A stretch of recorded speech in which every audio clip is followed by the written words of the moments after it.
anak-anak hebat. Salam sejahtera untuk kita semua. Puji dan syukur kita panjatkan kehadirat Tuhan Yang Maha Esa karena atas rahmatnya kita bisa bertemu di sini walaupun secara virtual. Oh iya, bagaimana kabar kalian hari ini? Semoga kita semua dalam keadaan sehat dan dalam lindungan Tuhan. Tetap mengikuti protokol kesehatan dan tetap semangat walaupun masih belajar di rumah. Oh iya, saat ini kalian akan belajar matematika bersama dengan saya. Matematika luar biasa, menyenangkan. Yes, yes, yes. Siap untuk mulai belajar? Materi kita hari ini adalah mengenai teorema Pitagoras. Banyak sekali kegunaan teorema Pitagoras dalam kehidupan sehari-hari. Misalnya di bidang matematika, kalian dapat mencari diagonal sisi dari persegi dan persegi panjang, lalu diagonal ruang atau diagonal sisi dari kubus atau apa coba? Kalian tahu tidak? Lalu, kalian tahu tidak? Pitagoras ini ditemukan oleh seorang matematikawan dari Yunani yang lahirnya di Pulau Samos pada tahun 570 sebelum Masehi. Tunggu. Ternyata menurut teorema Pitagoras itu sudah ada loh 1000 tahun sebelum Pitagoras menemukan teorema ini. Bangsa Babilonia, bangsa Cina, bangsa India, dan bangsa Mesir sudah menggunakan teorema Pitagoras ini. Bangsa Babilonia menuangkan teorema Pitagoras dalam tablet kuno. Lalu bangsa Cina memanfaatkan teorema Pitagoras ini dalam bidang arsitektur. Selanjutnya, bangsa Mesir telah menggunakan pada bidang arsitektur yang kita kenal dengan piramida. Lalu apa sih Pitagoras itu? Teorema Pitagoras adalah kuadrat sisi miring pada segitiga siku-siku sama dengan jumlah kedua sisi siku-sikunya. Lalu, nah ini adalah gambar teorema Pitagoras pada segitiga siku-siku. Yang miring itu namanya adalah sisi miring. Lalu yang AB itu sisi tegak dan yang sisi mendatarnya adalah BC. Jadi rumus teorema Pitagoras ini merupakan jumlah dari kuadrat sisi miring sama dengan jumlah dari sisi tegaknya. Nah, kita akan belajar bagaimana kita tahu ini Pitagoras atau bukan dengan menggunakan contoh soal. Perhatikan gambar berikut ini. Ada segitiga ABC dengan panjang AB 12 cm, lalu panjang BC 16 cm. Yang ditanyakan adalah sisi miringnya, yaitu AC. Berapakah sisi miring sisi AC dan tentukan keliling ABC. Nah, ini saya ambil soalnya dari LKS PR Intan Pariwara loh. Terus, kita harus tahu dulu apa yang diketahui loh. Jadi yang diketahui adalah AB sama dengan 12 cm, BC sama dengan 16 cm. Yang ditanyakannya adalah AC, lalu kelilingnya. Diingat ya, dalam mengerjakan matematika, kalian harus mengingat, menulis diketahui, ditanyakan, lalu jawab. Oke? Lalu, bagaimana cara menjawab panjang AC? Tadi kan sudah kita pelajari di rumus yang di atas itu. Berarti AC kuadrat sama dengan AB kuadrat ditambah BC kuadrat. Berarti AC kuadrat sama dengan 12 kuadrat ditambah 16 kuadrat. AC kuadrat sama dengan 144 ditambah 256. Hasilnya adalah, ya betul, 400. Jadi akar dari 400 adalah 20. Kita lanjutkan dengan kelilingnya. Keliling segitiga kalian tahu kan? Kalian pasti sudah belajar ketika waktu SD dan ketika waktu kelas 7. Sekarang di kelas 8 kita ulang lagi. Keliling segitiga adalah AB tambah BC tambah AC, dan ini merupakan sisi-sisi dari segitiga ini. Jadi 12 ditambah 16 ditambah 20 hasilnya adalah 48. Oke? Lanjut lagi. Tadi sudah belajar tentang teorema Pitagoras. Sekarang pembuktian teorema Pitagoras. Ada banyak sekali pembuktian teorema Pitagoras. Ada lebih dari 1000, kalian bisa baca, tapi hari ini Ibu hanya membuktikan hanya satu saja. Jadi biar kalian juga membaca ya.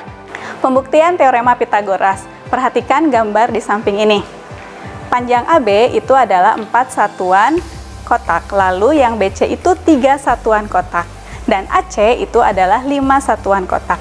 Dan apabila kalian satukan, itu jumlah dari luas persegi AB itu adalah 16 dan BC adalah 9. Kalau kita jumlahkan jadi AC itu jadi jumlahnya 25.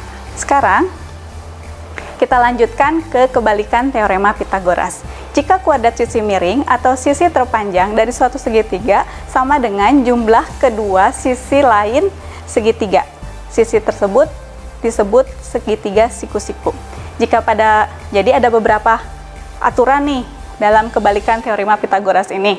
Yang pertama, jika suatu segitiga berlaku C kuadrat sama dengan A kuadrat ditambah B kuadrat, segitiga ABC tersebut merupakan segitiga siku-siku dengan sudut C sama dengan 90 derajat. Teng-teng. Kalian bisa lihat sendiri ya. Lalu yang kedua, jika suatu segitiga siku-siku berlaku A kuadrat sama dengan B kuadrat tambah C kuadrat, maka segitiga siku-siku itu siku-sikunya ada di A. Dan gambarnya dapat kita lihat di sebelah sini. Lalu lanjut, jika segitiga siku-siku berlaku B kuadrat sama dengan A kuadrat tambah C kuadrat, maka segitiga ABC tersebut segitiga siku-sikunya atau sudut siku-sikunya ada di huruf B. Jadi seperti ini. Oke, lanjut. Itu baru 4. Ternyata masih ada 2 lagi ya. Jika kuadrat sisi terpanjang lebih kecil dari jumlah kuadrat kedua sisi lainnya, maka jenis segitiga itu adalah segitiga lancip. Hubungannya adalah hubungan panjang ketiga sisinya ditulis dengan C kuadrat kurang dari A kuadrat ditambah B kuadrat. Contohnya dapat kita lihat di sebelah sini. Lalu yang terakhir adalah jika kuadrat sisi terpanjang lebih besar dari jumlah kuadrat kedua sisi lainnya, jenis segitiga tersebut adalah segitiga tumpul. Hubungan panjang ketiga sisinya adalah C kuadrat lebih dari A kuadrat tambah B kuadrat. Tara, seperti ini lagi. Lanjut ke contoh soal. Diketahui segitiga ABC yang panjang sisi AB-nya sama dengan 4 cm dan BC 5 cm dan AC 6 cm. Tentukan jenis segitiga ABC berdasarkan panjang sisi-sisinya. Kita jawab. Oh iya, kita harus ingat ya, tulis, diketahui, ditanyakan, dan jawab. Bu Berli lupa, jadi nanti kalian jawab sendiri ya. Pada segitiga ABC diketahui sisi AC sama dengan 4 cm, merupakan sisi terpanjang. Jadi kuadrat sisi terpanjangnya AC kuadrat sama dengan 6 kuadrat, sama dengan 36.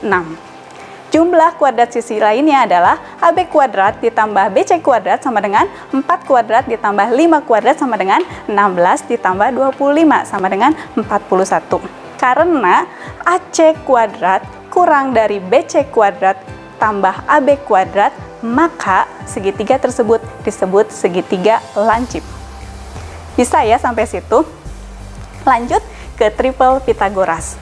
Triple Pitagoras adalah tiga bilangan asli yang memenuhi ketentuan teorema Pitagoras, yaitu kuadrat bilangan terbesar sama dengan jumlah kuadrat dua bilangan lainnya. Kegunaannya buat apa sih?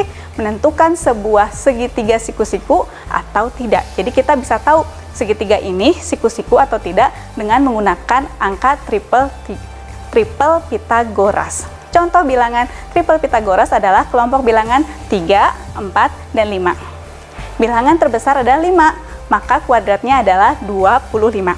Jumlah kuadrat lainnya adalah 3 kuadrat ditambah 4 kuadrat sama dengan 9 ditambah 16, jadi sama dengan 25. Karena bilangan terbesar sama dengan jumlah bilangan lainnya, maka kelompok bilangan 3, 4, 5 merupakan bilangan triple Pitagoras. Coba kalian periksa untuk kelipatan dari 3, 4, dan 5. Misalkan 6, 8, lalu 10. Apakah itu bilangan triple Pitagoras? Untuk yang kedua adalah kelompok bilangan 5, 12, dan 13. Kalian cek juga sendiri di situ dengan menggunakan cara triple Pitagoras. Sekarang, untuk penerapan teorema Pitagoras pada bangun ruang atau bidang ruang. Sebenarnya, kalau kita mengerjakan bidang ruang, sama juga dengan mengerjakan bidang sisi. Karena ada sisi yang dilihat. Yang kita cek di sini ada diagonal sisi. Jadi contohnya misalkan sebuah kubus mempunyai panjang rusuk 6 cm. Tentukan panjang diagonal sisi dan panjang diagonal ruang. Dan contoh kubusnya seperti ini. Diketahui Rusuk sama dengan 6 cm. Tanyakan adalah diagonal sisinya. Yang kedua, ditanyakan adalah diagonal ruangnya. Nah, seperti kita ketahui, diagonal sisi adalah yang ini dan diagonal ruang adalah yang ini. Lanjut, jawab diagonal sisi. AC merupakan salah satu diagonal sisi kubus. Jadi AC sama dengan sisi akar 2. Jadi sama dengan 6 akar 2. Jadi panjang diagonal sisi adalah 6 akar 2 cm. Selanjutnya, untuk yang B, panjang diagonal ruang. Panjang diagonal ruang salah satunya adalah AG. Dan dalam rumusnya AG sama dengan S akar 3. Jadi sama dengan 6 akar 3. Jadi panjang diagonal ruangnya adalah 6 akar 3. Masih semangat kan? Kita masih ada beberapa soal lagi. Soal ini sesuai dengan terjadi di kehidupan sehari-hari. Apalagi untuk bapak-bapak atau kalian anak-anak yang suka manjat pohon dengan menggunakan tangga. Jadi soalnya seperti ini. Sebuah tangga yang panjangnya 5 meter bersandar pada batang pohon. Jarak ujung bawah tanah tangga terhadap pangkal pohon adalah 3 meter.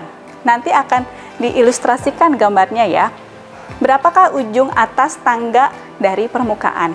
Jawaban, perhatikan gambar yang di samping ini. Yang diketahui apa sih?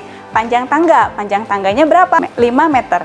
Lalu jarak ujung tangga dan pangkal pohon itu adalah 3 meter. Yang ditanyakan adalah ujung permukaan, ujung alas tangga dengan permukaan tanah yang kita sebut dengan BC.